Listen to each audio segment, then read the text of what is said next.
The restraints cut into my wrists before I even opened my eyes. Cold metal, too tight. The kind of grip that told me whoever put me here knew exactly how strong a human body could be and still underestimated it. I heard voices first.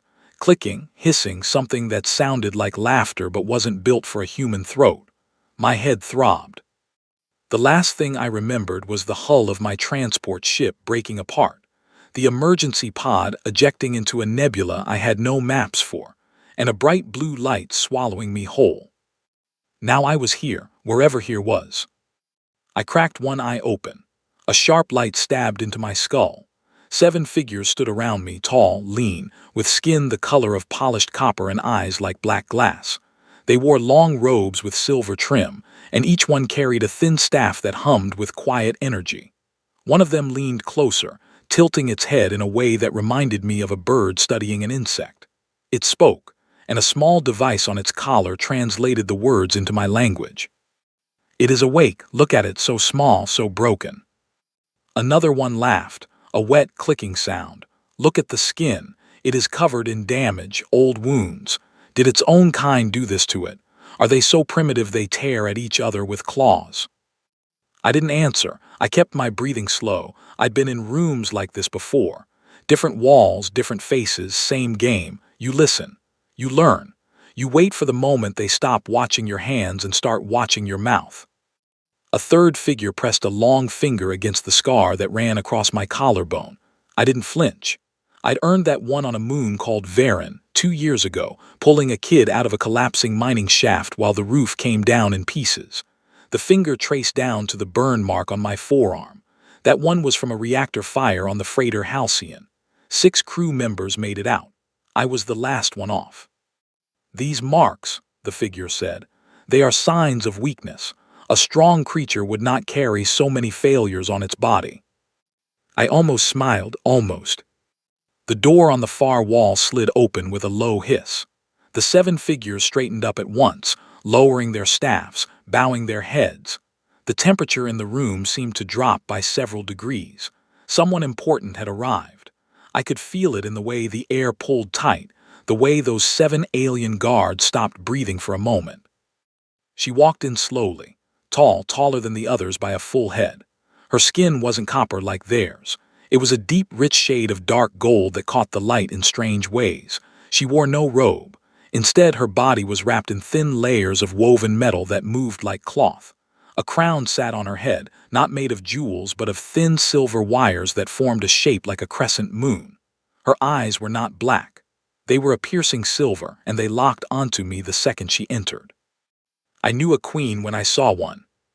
She stopped 3 feet from my chair. Her guard stepped back without being told. She studied me for a long time, her head tilting the same way the others had done, but slower, more careful. Then she spoke, and her voice was low and smooth like deep water. "You are a human." "Yes," I said. My throat was dry. "Name's Ellis Harper. I'd shake your hand, but your friends tied me up pretty good." She didn't laugh, but one corner of her mouth moved just slightly. "The records say your species only began traveling between stars 140 of your years ago. Is this correct?" "Something like that." "Yet you are already spreading across 3 star systems.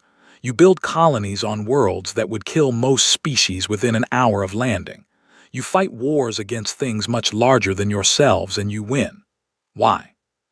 I shrugged as much as the restraints would let me. "We're stubborn." The queen took another step closer. She reached out one long, golden finger and touched the scar on my jaw, the one I got when I was 19 during the raid on the Kessin outpost. I had been a private then, scared out of my mind. I still remembered the face of the soldier who gave me that cut and the face of the friend who didn't come home. Her finger moved down my neck to my chest, tracing scars through the thin fabric of my shirt. Her guards shifted uncomfortably. One of them made a small clicking sound of protest. She ignored him.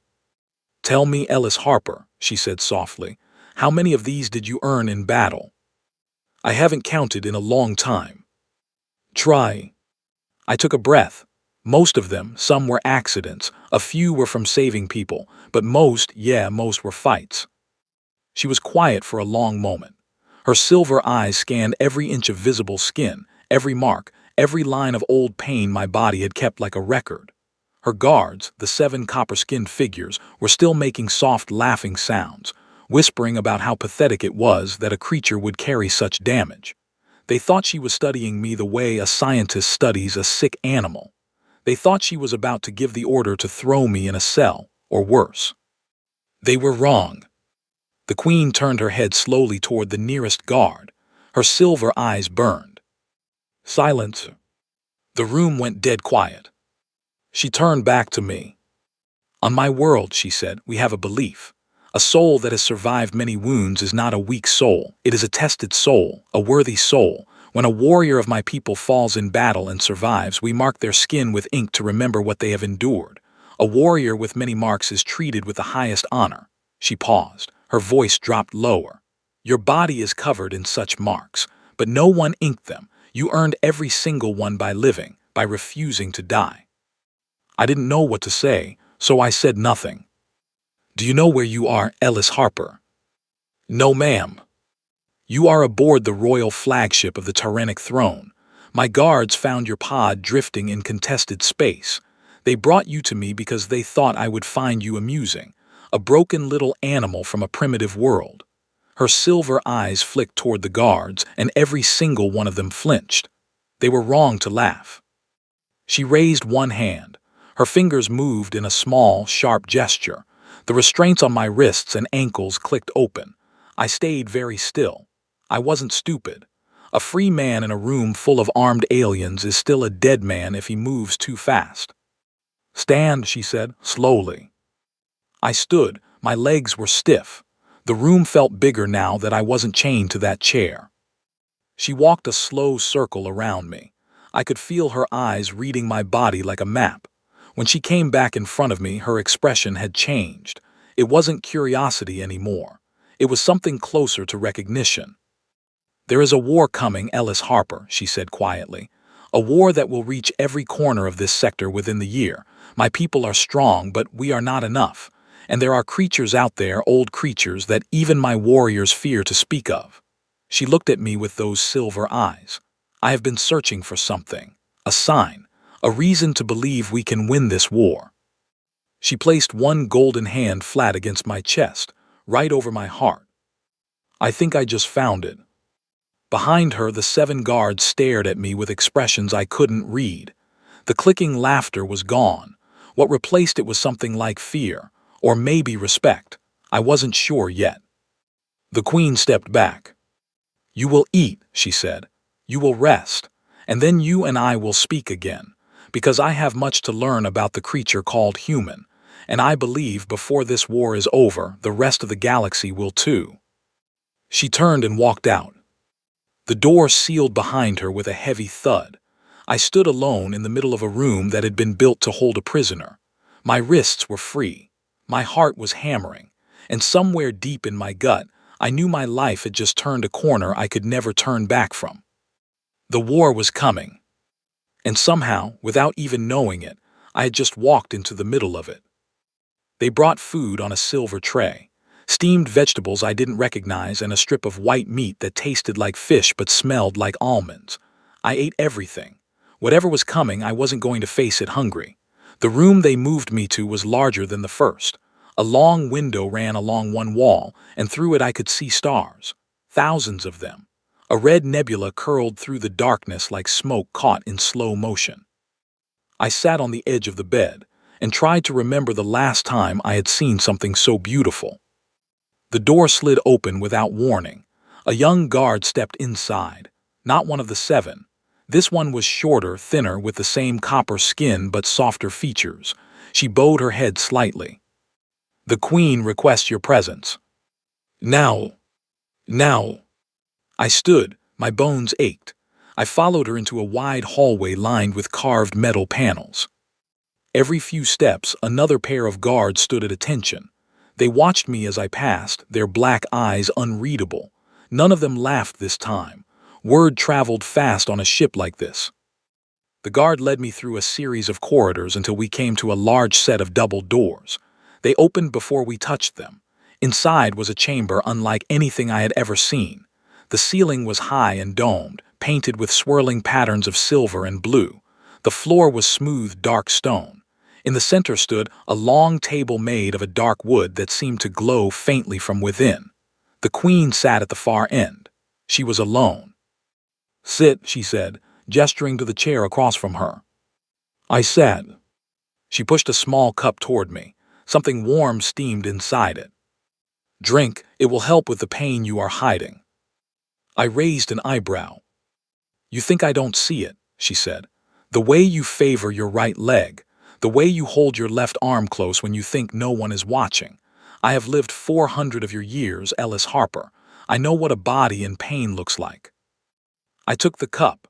The liquid inside was sweet, like honey mixed with something herbal. Within seconds, a warm feeling spread through my chest. The ache in my knee, the old tear from the drop onto Calor Prime, faded to almost nothing. "Better. Much. Good, now we speak honestly." She folded her long hands on the table. "I told you there is a war coming. What I did not tell you is that it has already begun." I leaned forward. "There is a race called the Voth," she said. "They come from beyond the dark edge of the spiral, from a place no map has ever charted. They do not negotiate. They do not communicate. They arrive, they consume, they move on. 5 of my border worlds have already gone silent in the past 60 days. When my scouts reached the first one, they found nothing. No cities, no people, no bodies, just empty ground as if the planet itself had been scraped clean. And you think these Voth are heading your way?" "I know they are." Her silver eyes met mine. "My counsel tells me we should retreat, pull our fleets back, fortify the inner systems, but I have seen what the Voth do to worlds that try to hide. Running will only buy us time before they find us anyway." "Then fight them." "With what? My warriors are brave, but we have never faced an enemy like this. We have no experience with total war. We have lived in peace for 300 years.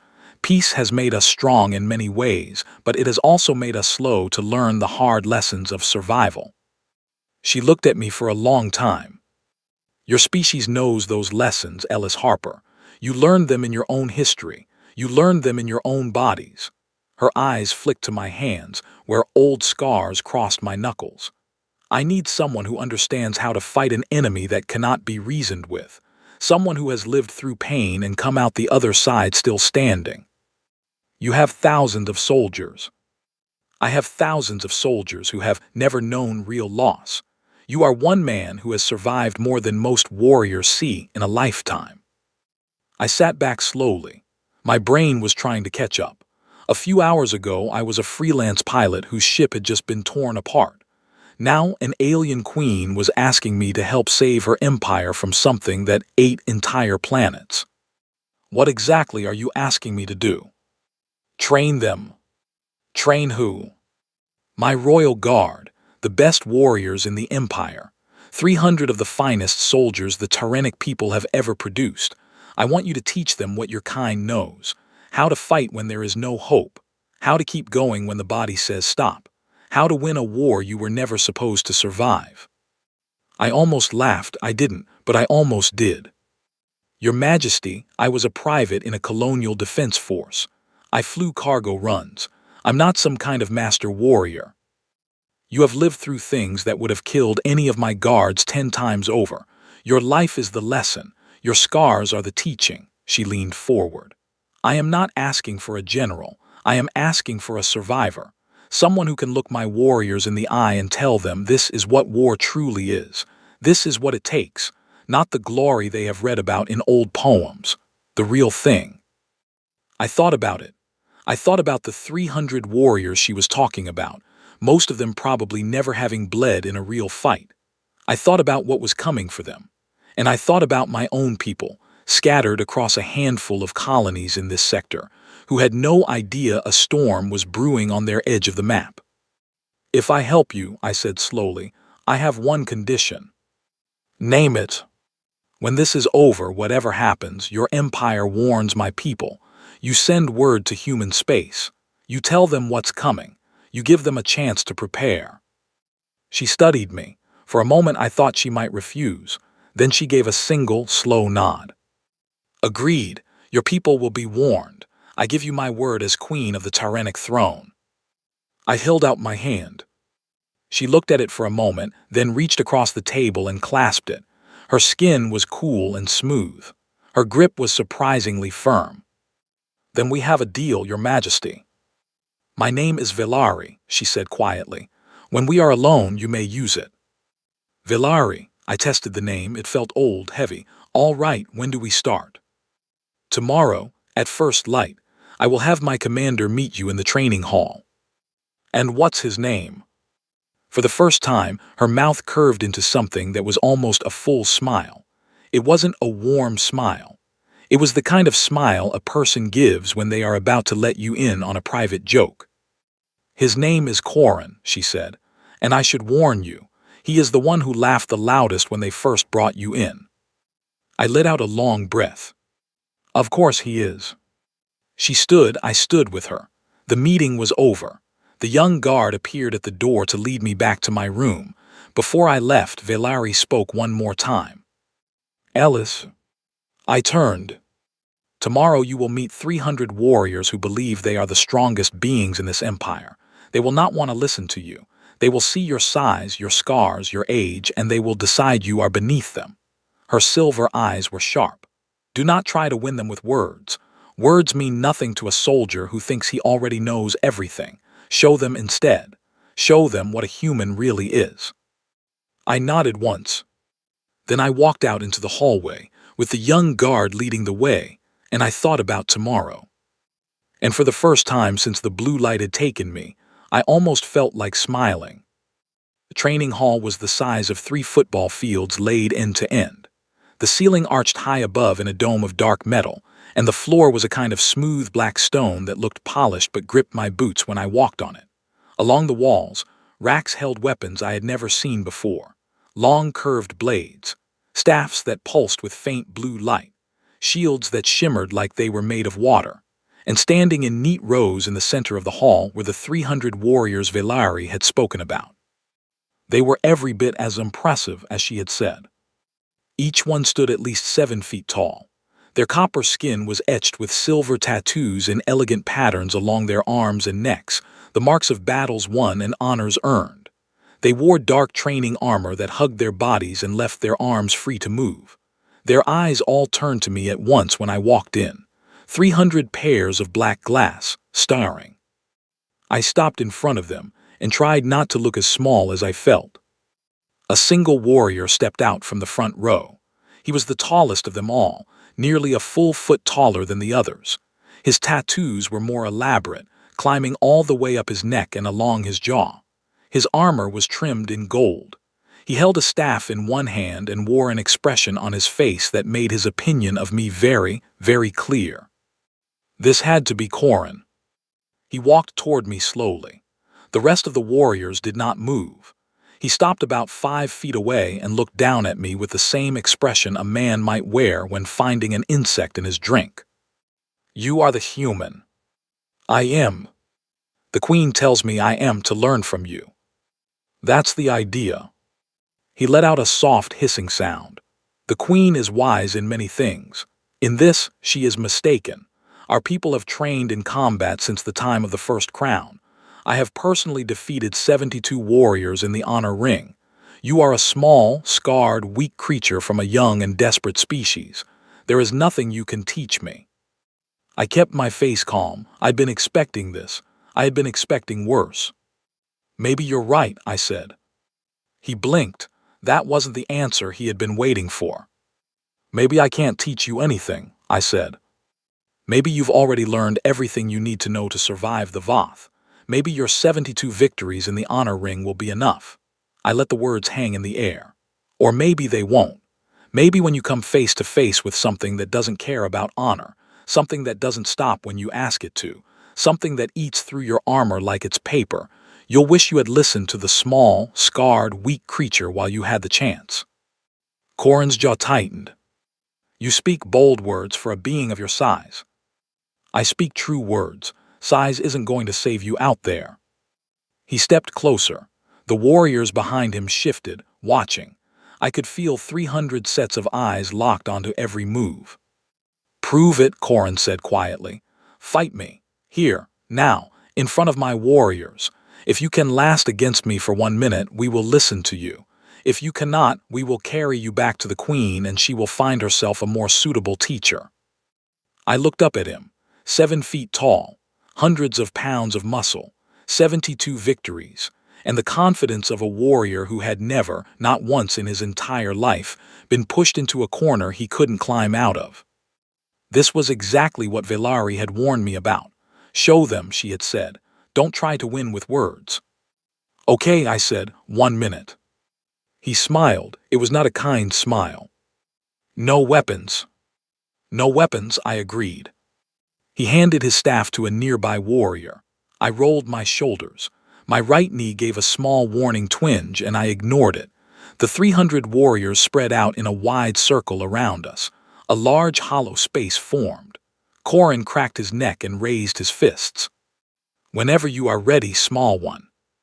I didn't answer, I just moved. Here is what Corin didn't know about me. I wasn't a soldier in the way he was. I wasn't trained to fight with honor in a ring.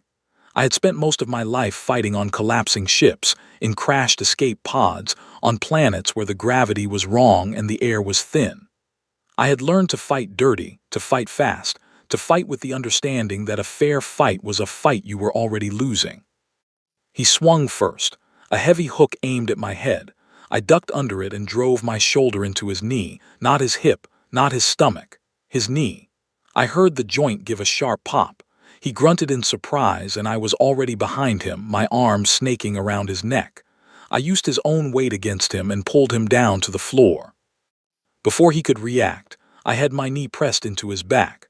My arm locked around his throat just tightly enough to stop him from breathing, but not tightly enough to hurt him. The whole thing had taken about 4 seconds. The hall went completely silent. I could feel Corin struggling under me, but I had the angle. He had the size and the strength, but I had the lever, and in a hold like this, the lever wins every time. I leaned down close to his ear. Here's what I want you to understand, I said quietly. You are stronger than me, you are bigger than me, you have more training than me. And none of that mattered because I knew one thing you didn't. I knew I couldn't afford to lose. I loosened my grip just slightly. That's the lesson. The Voth are bigger than you, stronger than you. They have more of whatever it is they have than you do. And if you walk into that war thinking your honor and your size will win the day, your people will die. All of them. I let him go and stood up. I took 2 steps back. He rolled onto his knees slowly, breathing hard. His tattoos caught the light. His black eyes stared up at me with an expression that was impossible to read. The 300 warriors were still silent. Corin stood up. His knee wobbled slightly but held. He walked toward me until he was standing directly in front of me. I was ready for anything. A punch, a grab, another challenge. Instead, he dropped to one knee. He placed his fist over his heart. Teacher, he said. One by one, all 300 warriors behind him did the same. 300 7-foot-tall warriors, kneeling in a dome of dark metal, with their fists over their hearts, looking at me. I swallowed hard. Whatever I had been expecting from this morning, this wasn't it. Stand up, I said. They stood. Okay, I said, clearing my throat. Okay, here's how this is going to work. For the next 3 weeks, you're going to forget everything you think you know about fighting. Not because it's wrong, because it's not enough. What's coming doesn't care about your rules. So we're going to teach you how to fight without rules, how to win ugly, how to stay alive when every piece of logic tells you that you shouldn't. By the end, you won't just be the best warriors in the empire. You'll be the worst nightmare of anything that comes to hurt your people. Corin gave a small, slow nod. Behind him, I saw something flicker in the eyes of his warriors. Not amusement anymore, not pity, something harder, something hungry. Good, I said, let's begin. The training ran for 20 straight days. I pushed them until they were dropping from exhaustion, then I pushed them further. I taught them everything I could remember from my years in the Defense Force, from the dirty fights on mining colonies, from the older veterans who had mentored me when I was nothing but a scared kid with a rifle too heavy for my arms. I taught them how to fight in closed spaces, how to ambush, how to use their environment as a weapon, how to keep moving when a wound told them to lie down. The Tyranic warriors learned fast, faster than any human unit I had ever seen. Their bodies were stronger, their reflexes sharper, their stamina deeper. All they had ever lacked was the hard lesson of understanding that strength alone was not enough. Once they accepted that, they became something else entirely. Corin became my right hand. After that first fight in the hall, he never showed a trace of pride or resistance. He learned with a hunger I had rarely seen. On the 15th day, he defeated me in sparring for the first time, using a move I had taught his unit the week before, adapted for his own height and reach. When he stood over me with his hand held out to help me up, I saw the small, proud smile on his face, and I knew I had won something bigger than a training exercise. I had won a friend. On the 21st day, Velari came to the hall to watch. She stood on the high balcony in her silver robes, her silver eyes taking in everything. The warriors moved through their drills in perfect coordination, their staffs humming, their feet silent on the stone floor. They fought in pairs, in groups, in shifting formations. They disarmed each other, disappeared behind columns, reappeared at unexpected angles. They had learned to think like survivors. When the drills ended, Velari descended from the balcony and walked onto the training floor. The warriors formed a perfect line. She walked the length of it, studying each one. When she reached Corin, she stopped. "Commander, Your Majesty, your warriors look different. They have been remade, Your Majesty, by the human." She turned to me. Her silver eyes were warm for the first time since I had met her. "3 weeks," she said softly. "I did not think you could do it. Your warriors did it, not me. I just showed them the door. Humility does not suit you, Ellis Harper." Who said I was being humble? A real smile now, small but real. Then her face grew serious. She turned so that the warriors could all hear her. "A message arrived this morning from the outer patrol," she said. "Another colony has gone silent. The Voth are closing in. In less than 10 days, their fleet will reach our border." The warriors did not move. They did not make a sound. "We will not wait for them," Velari said. "We will meet them at the edge, and we will not let them reach a single inhabited world of ours. Are you ready?" "We are ready, Your Majesty," Corin answered for all of them. Velari nodded once, then she looked at me. "Ellis, walk with me." I followed her out of the hall. We walked through long corridors, past gardens that grew on the inside of the ship under strange purple lamps, past viewing windows that showed the endless black of space. She did not speak for a long time. Finally, she stopped in front of one of the windows and looked out at the stars. "I have something to tell you that I have not told my council," she said quietly. "Something I could not say in front of the warriors. It is something only my closest advisors know. And now you." "What is it?" "The Voth are not the only thing coming." Her voice was so low I had to lean in to hear her. "There is something else, something older, something the Voth are running from." My blood went cold. "What do you mean, running from?" "The Voth do not consume worlds for pleasure. They consume because they must. Because something is chasing them across the galaxy, and they are trying to feed themselves enough to keep ahead of it. They are prey, Ellis. Terrified, desperate prey. And when we defeat them, when we push their fleet back, we will become the nearest obstacle between the thing that hunts them and its next meal." I stared at her. "You mean after we beat the Voth? The real enemy will come, yes." I looked out at the stars. Somewhere out there, something was coming. Something that terrified a race capable of eating planets. Something that had never shown itself to any civilization in this sector until now. "Why are you telling me this, Velari?" She turned to look at me. Her silver eyes were tired in a way I had not seen before. "Because I believe you are the only being on this ship who can hear it and not fall apart. Because I have watched you for 3 weeks and I have seen things in you I do not see in my own people. And because," she paused, "I am afraid. For the first time in 400 years I am afraid, and I needed someone to know." I was quiet for a long moment. Then I reached out and placed my hand gently on her arm. We'll figure it out, I said. One enemy at a time, first the Voth, then whatever comes next. You aren't alone in this. She looked down at my hand on her arm. For a long moment she said nothing. Then she placed her own golden hand over mine. No, she said softly, I am not alone, not anymore.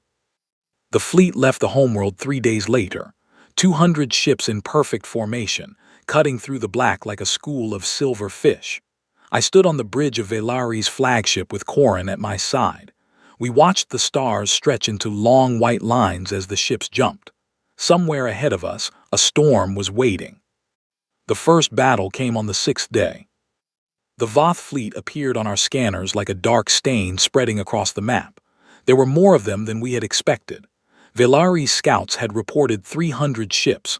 The actual number was closer to 500. Our officers on the bridge went silent when the true count came in. I watched the blood drain from several faces. Corin stepped up beside me. We are still taking them, he said, his voice flat. Agreed. Velari sat in her command chair, her silver eyes moving across the data on her screens. She did not show fear. She did not show hesitation. She simply nodded to her fleet commander. Engage. The battle lit up the void. Beams of light cut through the blackness. Ships curved and spun in ways that physics told me should not have been possible. The Voth vessels were ugly things, like pieces of twisted metal that had grown together without any plan or pattern. They fired pulses of dark energy that seemed to drink the light around them. Our ships answered with streams of blue and silver fire. For the first hour we held. Then the Voth did something we had not prepared for. Their ships began to split apart, not destroyed, deliberately. The larger vessels cracked open like eggs, releasing swarms of smaller pods, each one carrying a single fighter pilot who flung themselves at our ships with no regard for their own lives. The pods punched holes in our hulls and opened the way for boarding parties. Royal Guard to stations, Velari commanded. Corin looked at me. Come with me, Ellis. We are needed in the lower decks. I grabbed a staff from the weapons rack by the door. The blue light hummed against my palm. I had trained with these for the past 3 weeks. My aim was not perfect yet, but it was good enough. Corin and I ran through the corridors of the flagship while warnings screamed overhead. Red lights strobed against the dark metal walls. We reached the lower decks just as the first Voth boarders broke through the outer hull. They came pouring out of a hole in the wall, creatures the size of bears, with long, thin limbs and heads like stripped skulls. Their teeth were black. Their eyes glowed a sick yellow. They moved in a frantic, jerky way like starving animals. The first few ran straight at us without any plan at all. Corin's warriors met them in the corridor. The training held. They moved as units, not as individuals. They pushed the boarders back into the hole one body at a time. I fought alongside them, my staff flashing blue, my body remembering every scar it had ever earned. I saved a young warrior who had been knocked to the ground. He saved me 2 minutes later when a Voth came at me from a side corridor I had not seen. We did not speak. We did not need to. For 4 hours we held the lower decks. By the end, the Voth fleet had broken. Their ships began to retreat, pulling back into the dark. Velari's forces chased them to the edge of the sector and then let them go. We had done what we came to do.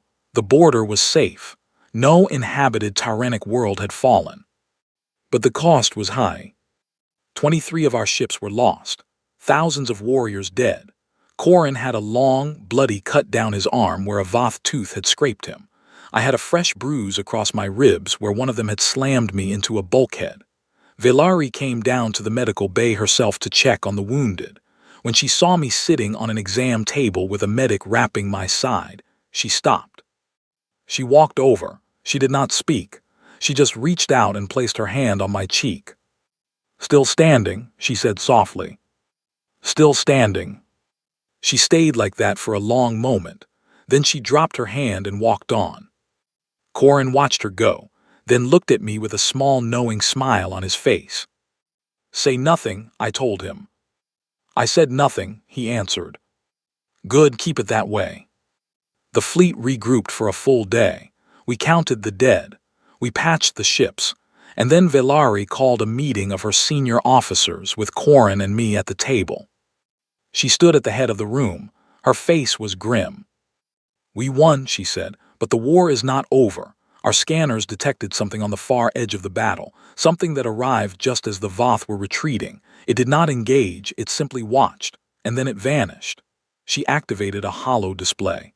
A single dark shape hovered in the air above the table. It was massive, 10 times the size of any ship I had ever seen. Its form kept shifting like it could not decide what shape to hold. My stomach turned. "Is that—" "The hunter," Velari said. "The thing the Voth are running from, it has seen us now. It knows we defeated its prey. That makes us more interesting to it than the Voth ever were." Her silver eyes moved around the table. "It will come. Soon, days perhaps, a week at most." Silence. Then an older officer spoke. "Your Majesty, should we call for help? The other powers of the sector, the Jorli, the Kesh, even the human colonies to our rimward side." Velari turned to me. "What do you think, Ellis? Would your people answer a call?" I thought about it. "Humans are complicated," I said slowly. "We don't always like each other. Our colonies have their own problems. But we understand one thing better than most species in this galaxy. We understand that if something is big enough and bad enough, you don't stand alone. If you send a real message with real evidence of what's coming and you send it to the right people, yes, they will answer. Maybe not all of them, but enough." "How many is enough?" "A few thousand. Good fighters, good ships. Humans tend to punch above our weight when things get ugly." Velari nodded slowly. "Then we send the message, tonight, and we send you with it, Ellis." I blinked. "Me? You are the only one they will believe. You are the bridge between our peoples. No tyrannic ambassador will convince your colonies the way you can." I looked at her for a long moment. I wanted to argue. I wanted to say my place was here with her warriors, with Corin with her. But she was right. Words from a stranger would be ignored. Words from one of their own, backed up by hard evidence, might just work. "I'll go," I said. "But I'll come back, before the hunter gets here. I'll come back with everything I can bring." "I believe you will," Velari said softly. She handed me a small data crystal. "Everything we know about the Voth and the hunter is on this. Show them, tell them, bring them home." I closed my hand around the crystal. "Count on it." The ship that took me to human space was small and fast, crewed by a skeleton staff of tyrannic pilots. Corin stood on the landing bay as I boarded. He clasped my arm in the warrior grip. "Come back, teacher."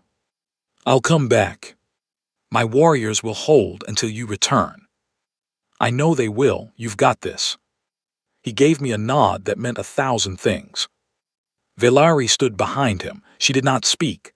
She only looked at me with those silver eyes, and in them I saw something I had never seen in her before. Worry. Real worry. The kind that comes when you know someone you care about is walking into a storm. "Ellis," she said finally. "Yes." "Come home." Home, she had said home. Not back, not to us, home. I held her eyes for a long moment. "I will," I said quietly. Then I turned and boarded the ship. The door sealed behind me. The engine spun up, and the small silver vessel shot out into the dark, carrying one scarred human across the gulf of space toward the place he had been born, with the fate of an entire empire tucked into his pocket. The jump to human space took 2 days. I spent most of it going over everything in my head. What to say, who to say it to, how to make them listen. I had been away from human space for months, and the galaxy moved fast. I had no idea what I was flying back into. The closest human colony was a world called Harwell Reach, a mid-sized outpost on the edge of our expansion zone. The local government was made up of mostly colonial administrators and a small defense council. If I could convince them, they could relay the message up the chain to the core worlds. The ship broke jump on the far side of the Harwell system. The tyrannic pilot looked at me nervously. "Our presence will cause alarm. Drop me in the outer orbit. I'll take a shuttle in. You pull back to the edge of the system and wait for my signal." "Understood." An hour later, I was in a small shuttle descending through the thin atmosphere of Harwell Reach. The planet was dry and red, with scattered pockets of green around its few oceans. The main colony sat in a wide valley protected on three sides by low mountains. I landed at the outpost spaceport and stepped out into warm, dusty air that smelled like home. A pair of customs officers approached me almost immediately. Young humans in tan uniforms, their rifles slung casually over their shoulders. The shorter of the two, a woman with sharp brown eyes and a name tag that read Finley, held up a hand. Identification. I handed her my old Defense Force ID. It was expired by about 2 years, but it was still valid as proof of identity. She scanned it, raised an eyebrow, and exchanged a look with her partner. Ellis Harper says here you've been missing for 11 months, presumed dead. Not dead, just busy. Busy where? That's what I need to tell your commander. It's urgent, like empire-ending urgent. I need to speak to whoever's in charge of this colony's defense right now. She studied me for a long moment. Then she nodded to her partner, who spoke quietly into a comm unit. 10 minutes later, a military transport pulled up to the spaceport and took me to the colony's command center. The commander of Harwell Reach's Defense Council was a woman named Colonel Marissa Tate. She was in her 50s, gray hair pulled back in a tight bun, eyes that had seen things. She sat behind a metal desk and listened without speaking while I told her everything. The Voth, the Tyrrenic Empire, the Queen, the training, the battle, the hunter. When I finished, she stared at me for a full minute. That's quite a story, Harper. I have evidence. I handed her the data crystal. She plugged it into her console. For the next 30 minutes, she watched the recordings Velari had given me, footage of the Voth fleet, battle data, scans of the hunter on the edge of the fight, intelligence reports on the empty worlds. Her face grew more serious with every minute. When the recordings ended, she sat back in her chair. This is real, yeah. And the Tyrrenic Queen, you actually met her. I trained her royal guard. I fought in her front lines. Colonel, I'm not making this up. If we don't act, an entire empire is going to fall. And after it falls, this hunter is going to come looking for the next civilization in its path. That's us. Humans, we're next. She nodded slowly. I could see her mind working, calculating. She picked up her comm unit. Get me Sector Defense Command on a secure channel. Priority 1. We need to call a fleet meeting. And get me a direct line to High Admiral Cross. He's going to want to hear this himself. She looked at me. Harper, you did the right thing coming here. Whatever happens next, you remember that. I nodded. 4 hours later, I was standing in a secure communications room, talking to a holographic image of High Admiral Arthur Cross, the man in charge of all human military forces in this quadrant of the galaxy. He was a big man with a thick white mustache and eyes that missed nothing. I went through my story again. I showed him the evidence. I answered his questions. When I was finished, he was silent for a long time. Then he said, "How many ships does this queen have?" About 200 left. They're good ships, but they took losses. She needs support and she needs it fast. And this hunter, you've actually seen it. Only on scanner. But sir, the Tyrrenic Queen is 400 years old. I've watched her face an alien fleet 3 times bigger than hers without blinking. And she was terrified of this thing. That's enough for me. He nodded. All right, Harper, I'm going to trust your judgment. I'll put together a response fleet. 12 ships, 3 battle carriers, 4 destroyers, and 5 frigates, plus a battalion of Marines. 2,000 combat personnel. It's the best I can do on short notice without alerting the core worlds, which would take weeks we don't have. It's enough, it has to be. You'll lead them back. I blinked. Sir, you know the Queen, you know her people, you know the terrain. I'm giving you a field commission, Major Harper. You'll have full operational authority as the human liaison. You report directly to me. Any objection? No, sir. Good, the fleet launches in 48 hours. Be ready. His image blinked out. I stood alone in the communications room for a long moment. Then I let out a breath I hadn't known I had been holding. 48 hours. I could do a lot in 48 hours. The human fleet launched on schedule, 12 ships, 2,000 Marines, and me at the front of it. We made the jump toward Tyranic space as fast as our engines could handle. I did not sleep much during the transit. I kept thinking about Velari standing in the landing bay, asking me to come home. I kept thinking about Corin and the 300 warriors holding the line without me. I kept thinking about the dark shape on the scanner, the hunter. When we broke jump on the edge of Tyranic space, it was already too late. The fleet's scanners lit up with impossible readings.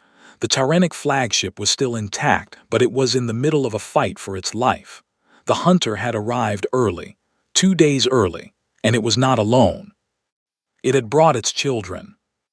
Dozens of smaller versions of itself moved around the main shape like a cloud of shifting shadows. They were attacking the Tyranic fleet in ways that did not make sense on any scanner. Ships were disappearing, not exploding, not breaking apart, just vanishing as if they had been erased. The Tyranic forces were fighting hard, but they were losing ground.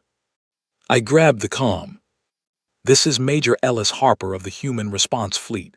Tyranic Command, we are here. We are engaging. Hold your lines. There was a crackle on the channel. Then Velari's voice, shaking for the first time I had ever heard. Ellis, thank the crown. They came too soon, we could not.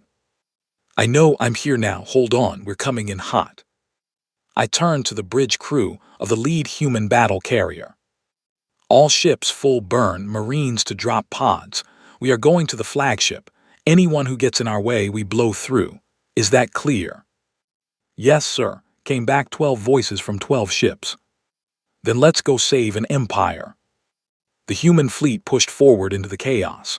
For the first time in my life, I watched human and alien ships fight side by side against an enemy that did not belong to anything any of us had ever known. The hunter's children were fast and they were strange, but they could be hurt. Our weapons punched through their shifting forms. We lost 2 destroyers in the first hour. We took down 15 of the children. Then we reached the Tyranic flagship. The Marines boarded with me at the front. The hunter had sent a boarding party of its own, twisted, shifting creatures that hurt the eye to look at. We met them in the main corridors of the flagship. The fighting was the worst I had ever seen. It was not like the Voth. These things moved wrong. They did not die the way living creatures should die. You had to hit them again and again and again, and even then they sometimes stood back up. But we had numbers now, 2,000 Marines, 300 Royal Guard, and the training the Guard had learned under me was holding. Corin was everywhere at once, his staff flashing, his voice steady as he called out orders. I fought my way through the corridors with a squad of Marines at my back until I reached the bridge. Velari was there. Her armor was scratched. Her arm was bleeding, but she was alive. Her silver eyes found mine across the room, and for one long second the battle disappeared. You came home, she said. I told you I would. Then the deck shook under us. The hunter itself was trying to pull the flagship apart. We need to take out the main shape, I said. Everything else is just a distraction. We cannot hit it directly, Velari said. Our weapons pass through its form. It is not fully present in our reality. I thought fast. Then we have to force it to be present. When it attacks, when it pulls a ship apart, it has to exist physically for a moment. We hit it in that window, every ship, every weapon, one coordinated strike. It will take perfect timing. Then let's have perfect timing. She looked at me, then she nodded. Set it up, I will give the order. The next 20 minutes were the longest of my life. Corin coordinated the Royal Guard. I coordinated the human fleet. Velari handled the rest of her forces. We set every ship in the combined fleet to fire at the exact moment the hunter became visible during its next attack. We had one shot. If we missed, the flagship was gone. Maybe the whole fleet was gone. The hunter came. It reached for a nearby destroyer. Its dark form became solid for a single heartbeat. Now, Velari said quietly. Every ship fired. The light was blinding. Hundreds of beams, missiles, pulses, all converging on a single point in space. The hunter's form wrapped in white fire. It shrieked. The sound was not a sound. It was felt. Every living being on every ship felt it deep in their bones. The smaller children in the cloud around it began to scream too. And then slowly, the hunter's form collapsed in on itself and burst apart in a wave of silent black light that spread across the void and then faded. Gone. For a long moment, nobody said anything. The children scattered without their parent, fleeing in every direction, some of them vanishing into whatever strange place they had come from. The battle was over. We had won. Velari sank into her command chair. Her hands were shaking. I walked over and knelt beside her. She looked at me. Is it really gone? For now. For now. There might be more, somewhere out there, but we know they can be killed. That's the biggest thing, they can be killed. She laughed then, a soft, tired, surprised laugh. She reached out and took my hand and held it tightly. Her silver eyes were bright. Ellis Harper, you came back, you brought help. You saved my people. We saved each other. She shook her head slowly. No, you saved us. I will tell the truth of this day to the end of my life. When the records are written, your name will be the first of them. Every child of every tyrannic world will know the story of the human who came from the stars with scars on his body and war in his heart, and stood beside us when the dark reached out for us. I felt my throat tighten. Velari. Let me say this, Ellis, please. I nodded. She stood, she still held my hand. I have been a queen for 400 years. I have known many warriors, many diplomats, many wise beings. I have never known anyone like you. I have never felt for any being what I feel when I look at you. I do not know what your kind calls this. My kind has many words for it, but we only use one word for the feeling at its deepest. Bond. A bond that goes past friendship, past alliance, past all other ties. I offer it to you, as an equal, as a partner. Not as a queen to a subject, as Velari to Ellis. The whole bridge had gone quiet. I could feel Corin watching from the doorway, a small, proud smile on his face. The human marines behind me were silent. I looked at Velari, 400 years of life in those silver eyes, a burden I could not imagine, a strength I had only glimpsed, and a softness underneath it all that she had never shown to anyone else. I accept, I said quietly. Whatever that means in your tradition, I accept. Her fingers tightened on mine. Then she leaned down slowly and pressed her forehead against mine. It lasted only a second, but in that second, I felt something pass between us that I would never be able to explain in any language I knew. When she pulled back, her eyes were wet. Come, Ellis, she said softly. Let us see to our wounded, our people, our fleet. There is work still to be done. Right behind you. I followed her off the bridge. Corin fell in beside me. The Marines followed behind. We walked through the battered corridors of the flagship together, and for the first time in a long time, I was not walking alone. The days that followed were full. We buried the dead. We honored the living.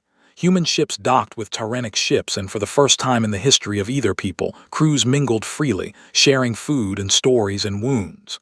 Admiral Cross contacted me over the comm 2 days later and told me the core worlds were finally listening. A permanent alliance was being discussed. Embassies would be exchanged. Defense pacts would be signed. A new era was beginning. On the 7th day after the battle, I stood with Velari on a high balcony overlooking the tyrannic homeworld.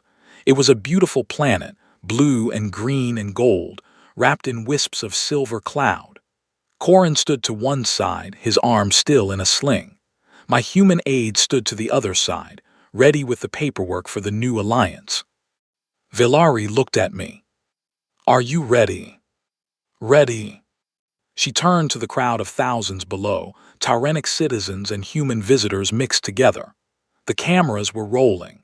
Every world in this sector, human and alien, would hear what came next. People of the tyrannic empire, she said, people of the human colonies, and all the free peoples of this sector, we have faced a darkness together. We have defeated an enemy no single species could have defeated alone, and we have learned in that fire that we are stronger together than we ever were apart. She paused. Today I stand beside a human, a man who came to us as a prisoner in chains and who now stands as my partner and as the first ambassador of a new alliance. A man whose scars were laughed at by those who did not understand what they were looking at. She turned to me. Her silver eyes were proud. They laughed at your scars, Ellis Harper, until they saw the wars you had survived. And now no one will ever laugh again. Not at you, not at your people, not at the scars of any warrior who carries the mark of a battle fought and won. The crowd roared. I looked out at them.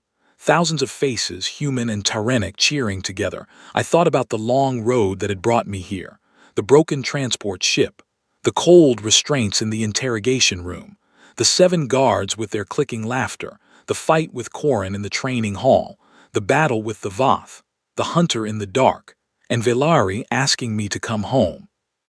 I thought about all the scars on my body, every one of them a story, every one of them a survival, every one of them a reason I was still standing. Velari took my hand. "Say something, Ellis," she said softly. "They are waiting." I stepped up to the edge of the balcony. The crowd quieted. "I'm not much for speeches," I said, "so I'll keep it simple. My name is Ellis Harper. I'm just a man. I was born on a small human colony my great-grandparents helped build. I flew cargo runs for a living. I got knocked around a lot. I earned every mark on my body the hard way, and I never thought any of them meant much. I just thought I was lucky to be alive." I paused. Turns out they meant something after all. Turns out every time I took a hit and got back up, every time I lost a friend and kept going, every time the universe tried to end me and I told it no, I was becoming something. I wasn't the only one. Every human standing here today knows what I mean. Our species has been knocked down more times than we can count, and we always get up. I looked at Velari. Your queen saw something in me that I never saw in myself. She looked at my scars and saw a story instead of a weakness, and that changed everything. Not just for me, for all of us.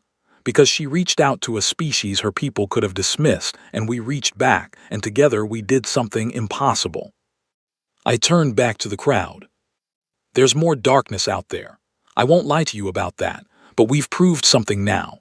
We've proved that no matter how big the threat, no matter how strange, no matter how hopeless, when we stand together, we win. Humans and tyrannic, side by side, from this day forward. The crowd roared again, louder, longer. I felt Velari squeeze my hand. Corin stepped forward and clasped my shoulder. "Teacher," he said softly. "Commander, it has been an honor. The honor has been mine." The sun dipped lower on the horizon. The sky turned gold and pink. The cheers of thousands of voices rolled across the great square. And somewhere in the distance, on a quiet balcony in a newly allied empire, a scarred human held the hand of a silver-eyed queen and knew that wherever the next battle came from, whatever shape it wore, whatever terror it brought, he would not face it alone. Not ever again. The stars above us were endless. The future was unwritten. And for the first time since that blue light had taken me from my dying ship, I understood something with perfect clarity. I had not survived all those wars for nothing. I had survived them so that, when the galaxy finally needed a human who understood what it meant to keep getting back up, there would be one waiting. And I was ready. Whatever came next, I was ready.